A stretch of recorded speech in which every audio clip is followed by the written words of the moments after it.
ആകാശഗംഗയെപ്പറ്റി നിങ്ങൾ തീർച്ചയായും കേട്ടിട്ടുണ്ടാകും.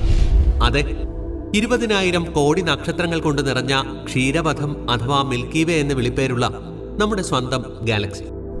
യഥാർത്ഥത്തിൽ എന്താണ് ഗാലക്സികൾ? ഇവയുടെ വലിപ്പം എത്രയാണ്? ഏതൊക്കെ തരത്തിലുള്ള ഗാലക്സികളാണുള്ളത്? ഇവയുടെ പ്രത്യേകതകൾ എന്തൊക്കെയാണ്? ഇതിൽ ചില ചോദ്യങ്ങളും അവയുടെ ഉത്തരങ്ങളും നമുക്ക് സുപരിചിതവുമാണ്.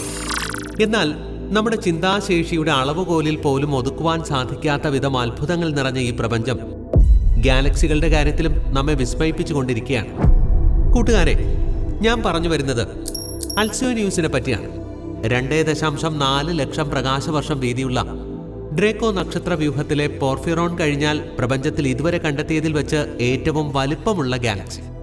ഗുരുത്വാകർഷണത്താൽ ബന്ധിക്കപ്പെട്ട പൊടിപടലങ്ങളും നക്ഷത്രങ്ങളും തമോദ്രവ്യങ്ങളും വാതകങ്ങളും ചേർന്നതാണ് ഗാലക്സികൾ അഥവാ താരാപഥങ്ങൾ. ഇവയിൽ 1 കോടി മുതൽ 1 ലക്ഷം കോടി വരെ നക്ഷത്രങ്ങൾ ഉണ്ടാകുമെന്നാണ് കണക്കാക്കപ്പെടുന്നത്. അത്തരത്തിലുള്ള ഗാലക്സികളിൽ ഇതുവരെ കണ്ടെത്തിയതിൽ വെച്ച് ഭീമമായ 2 ഗാലക്സികളാണ് പോർഫിറോണും അൽസേന്യൂസും. ഇതിൽ ഭൂമിയിൽ നിന്നും 300 കോടി പ്രകാശവർഷം അകലെ സ്ഥിതി ചെയ്യുന്ന അൽസേന്യൂസ് എന്ന ഭീമൻ ഗാലക്സിയുടെ പ്രത്യേകതകളെ പറ്റിയാണ് ഞാൻ ഇന്ന് നിങ്ങളോട് സംസാരിക്കാൻ പോകുന്നത്.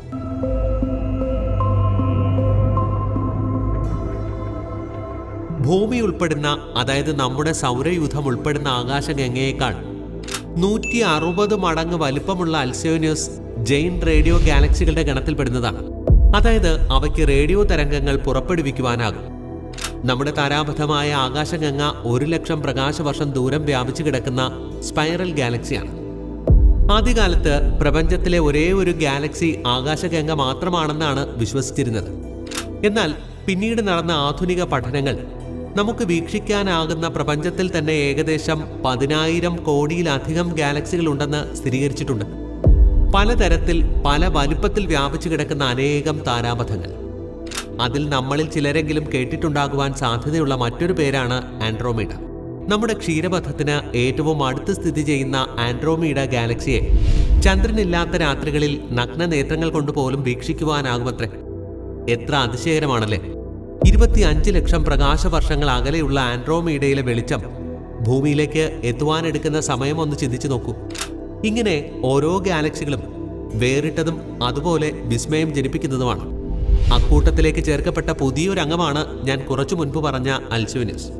യൂറോപ്പിന്റെ പല കോണുകളിലായി സ്ഥിതി ചെയ്യുന്ന 52 റേഡിയോ ടെലസ്കോപ്പുകളുടെ ശൃംഖലയായ ലോ ഫ്രീക്വൻസി അറേ ശേഖരിച്ച വിവരങ്ങളുടെ അടിസ്ഥാനത്തിലാണ് ലിങ്ക്സ് എന്ന നക്ഷത്ര സമൂഹത്തിൽ സ്ഥിതി ചെയ്യുന്ന ഈ വമ്പൻ ഗാലക്സിയെ കണ്ടെത്തിയിരിക്കുന്നത്.